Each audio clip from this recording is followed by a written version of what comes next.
Meditation. Meditation, self-healing and one-pointed mind. What did I just say?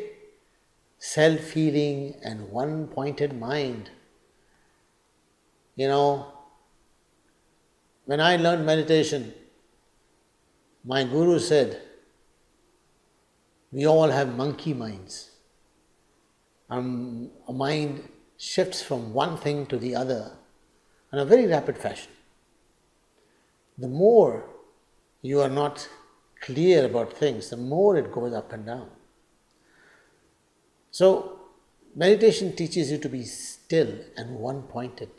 So you have clarity, which is the biggest problem in stress-free life, is clarity. So, let's go and see what sleep or meditation. Actually, when you sleep, they say it is the best form of meditation. We all meditate daily actually. Even if you don't do meditation, we meditate daily. You call it sleep. Yes. Dalai Lama said that. He said, meditation, sleep is the best form of meditation.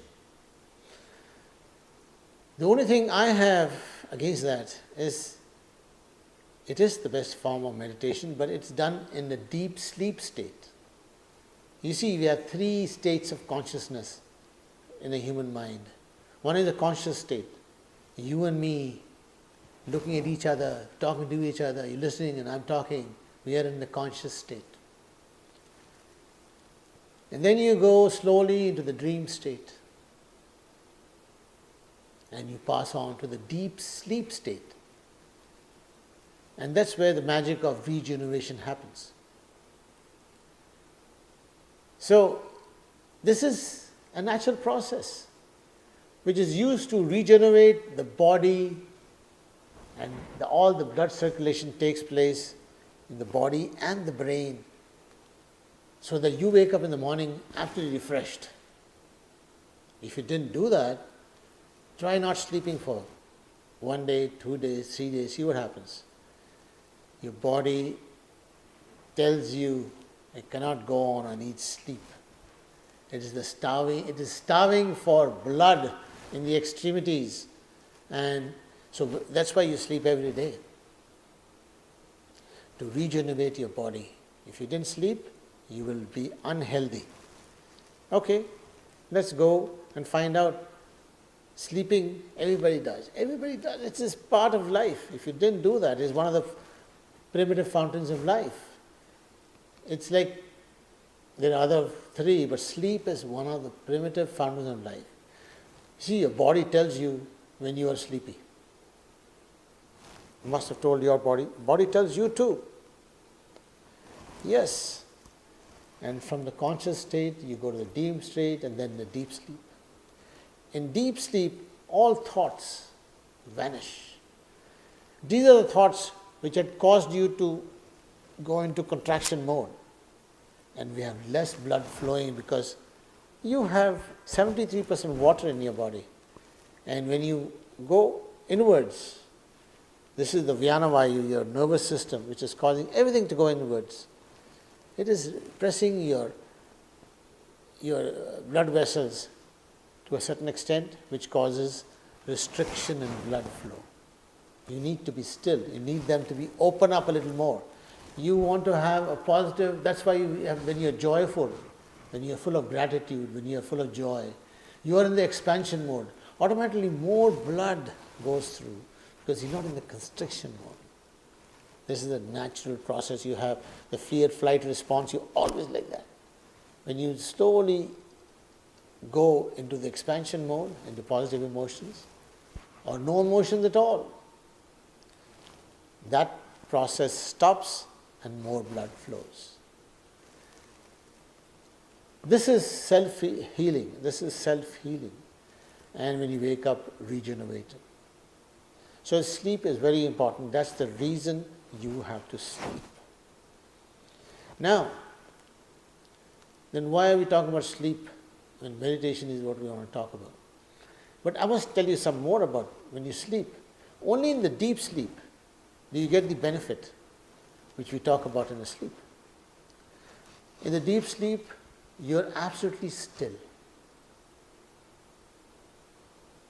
You don't know? Believe me, you are still. You are absolutely still.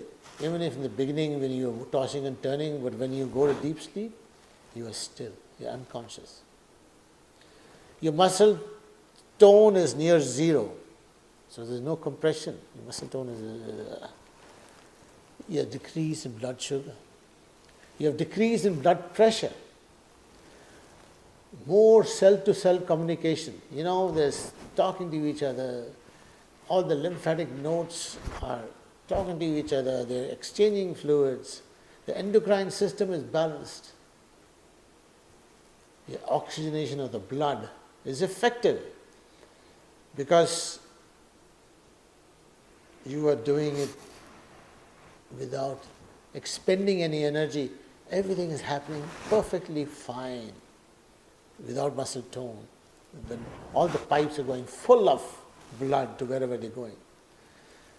So let's give it a value that a night's sleep, a good night's sleep of 8 hours will give you an 8x amount of blood flow or healing properties.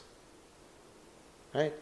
If you're sleeping over 8 hours, 8x. We'll come to that later because we want to give a figure of a well night's rest is 8x.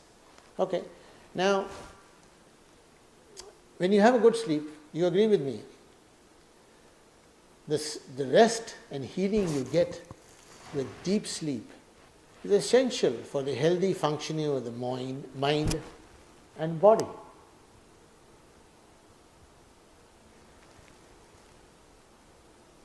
Why I say that is, if you didn't get a good rest sleep, good sleep, the rest and healing you get with deep sleep is essential for the healthy functioning of the mind and body. But let me tell you something.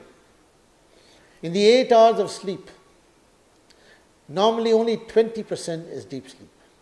That means 8 hours, that means 2 hours is deep sleep. Rest is not considered deep sleep. It is sleep. You still have more circulation than normal, but not the deep sleep when you have the maximum amount of blood going up and down.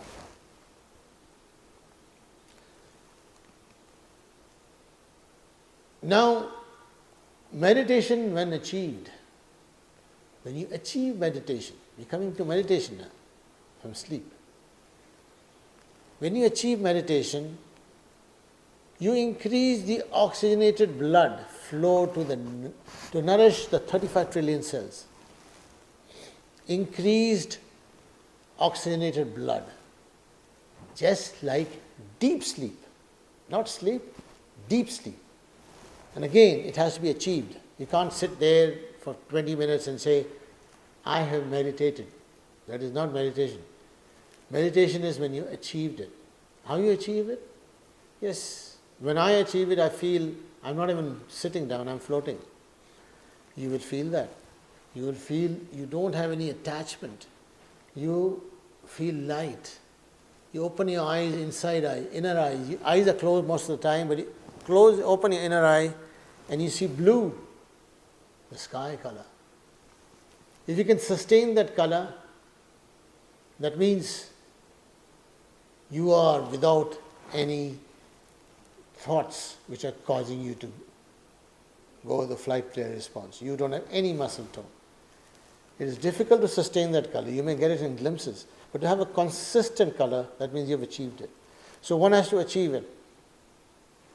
Of course, this will ensure better health and longevity. It's like you're sleeping for another 8 hours. When you get 2 hours of meditation, if you do meditation.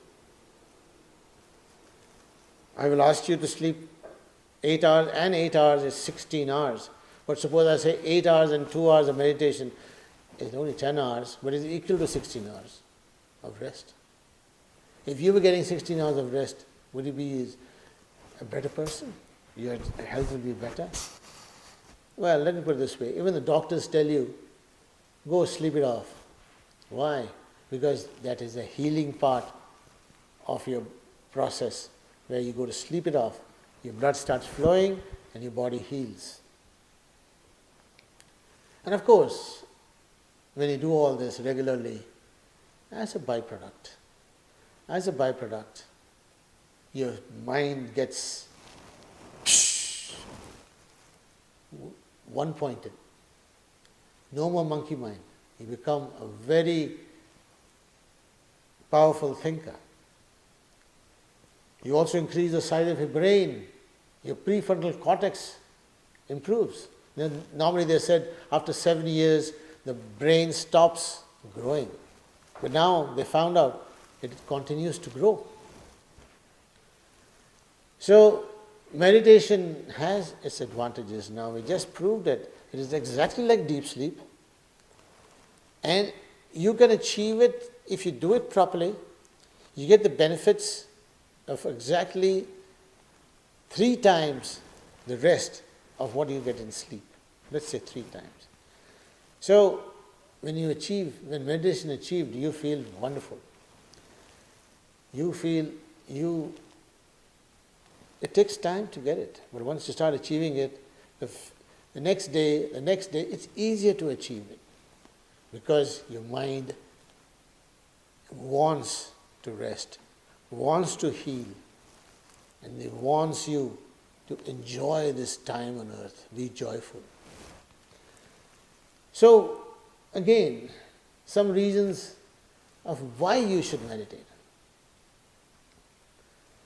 Well, it regenerates the cells, you agree with me, by increasing blood flow, just like deep sleep. It nourishes the cells 3 times more effectively than sleep. With increased blood flow in the body, it is self-healing and prevents many afflictions. Increases your brain size, specifically the prefrontal cortex, helps against dementia.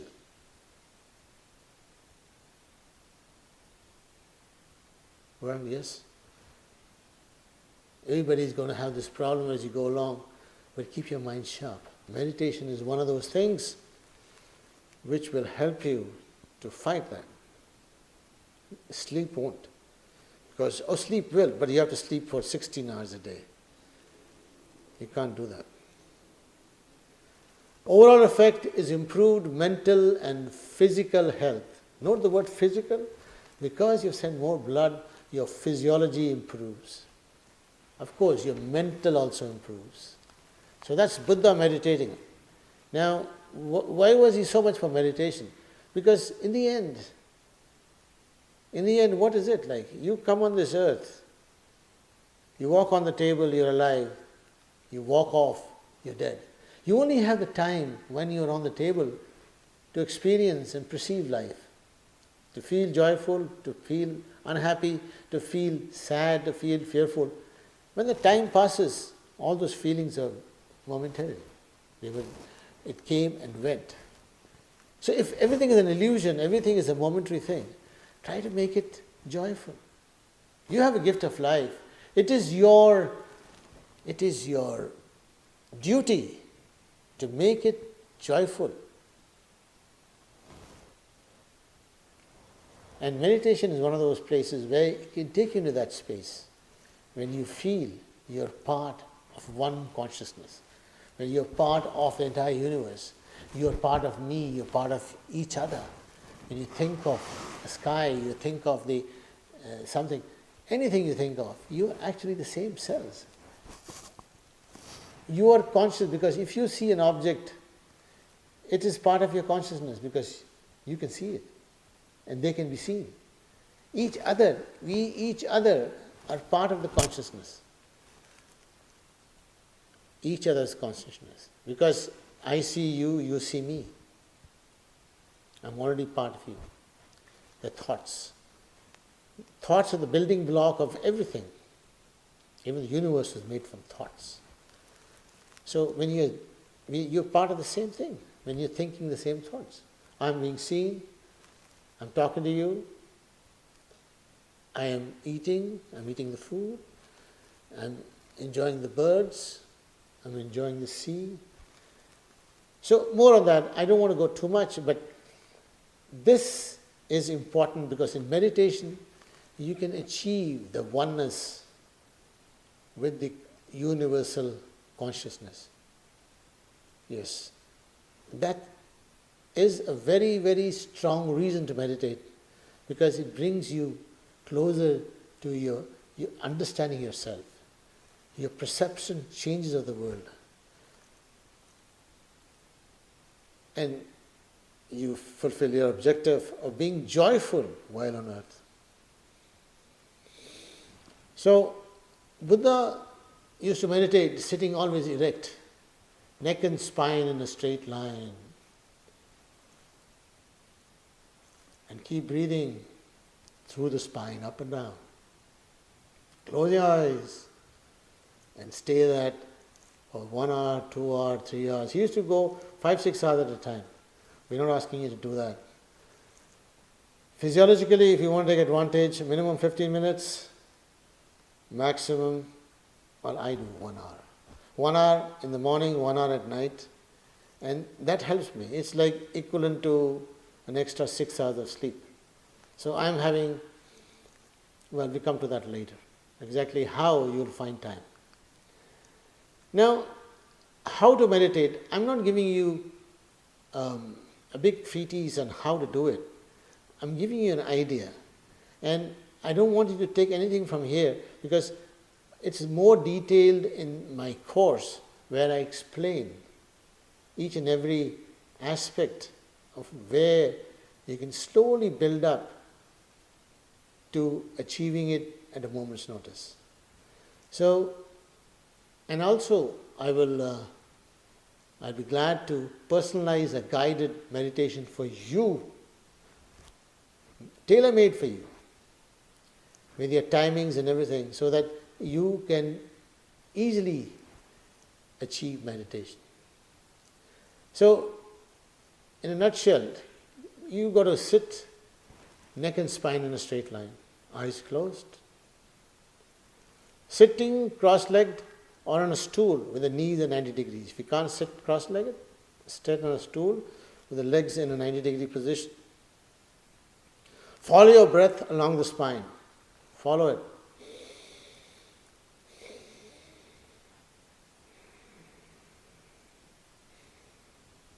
Keep breathing along the spine. Be still. And you will achieve meditation in 15 minutes, as long as you keep the other thoughts at bay. Don't process all the thoughts which come to you. Have a small bin there. When it comes, you say, I'll process it later. I don't want to talk about it now. This is my meditation time.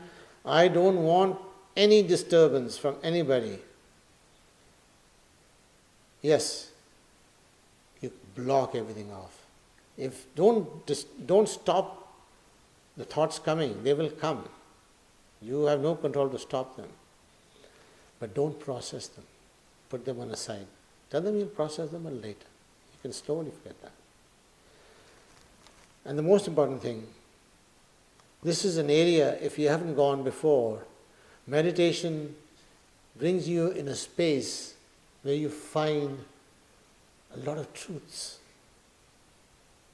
Some people get feel fear in that time. You feel scared. You feel scared of how great you are. You feel scared of how powerful you are, that you can perceive these things. And of course, if you cannot stay still, one of the most important things is staying still. It's a discipline you'll have to undertake. Without that, there's a no-go. You have to be still. Being still is paramount. If you can't stay still and you feel fear, you should stop meditating. That's why I don't want to give too much on how to do meditation here, because I don't want you to do it the wrong way. I want you to look for the module which tells you how to do it. And of course, we have weekly webinars. We're going to discuss each and every By the way, I've started a podcast too, so I'm going to have podcast with these subjects. And of course, you all are free to ask me any question. We have full support, lifetime support. Ask any question and be part of this inner being club where you just enjoy life and become a superhuman. And when do you do it? When to meditate? Well, after you wake up in the morning, either 15 minutes or 30 minutes or 1 hour, because I'm doing 1 hour. Before you go to sleep, 15 minutes, 30 minutes or 1 hour, right? Or any other free time you get. Of course, that's an oxymoron. Why would you do that? You want to see a movie at that time. But just saying, before and after you sleep is the best time to meditate, because that time is easier for your mind. It's a sponge. You can slowly bring it back to zero state. It's easy to do that. In the night it may be a little difficult, but with time it gets easier. But this is very important. Now you say, oh, I don't have time for all this. Now this is the most important thing. People say, I don't have time to meditate. These are fancy things. I don't. Okay, do you have time to sleep? Do you sleep 8 hours? Say you sleep 8 hours and you find time to sleep 8 hours. Can you give me 1 hour before you sleep and 1 hour after you sleep, after you wake up? Can you give me these two things? And I will find you 4 more hours. Okay, what I mean is this. Look at this. Now, you are going to sleep for 8 hours. Okay? Now you give me 1 hour before you wake up and 1 hour after you wake up. So you have given me 1 hour on the edges and you have 6 hours of sleep left. You only slept for 6 hours. But this 1 hour of meditation before and after your sleep is equivalent to 6 hours of rest. Each 1 hour is equal to 3 hours. So you have 6 more hours. So 6 hours additional to 6 hours of sleep. You have 12 hours rest now. Suddenly, you regenerated your cells for another 4 hours. You have created time, my friends. You have created an evolution for your cells, which you would take another 4 hours of a different day to regenerate them. You regenerated them today.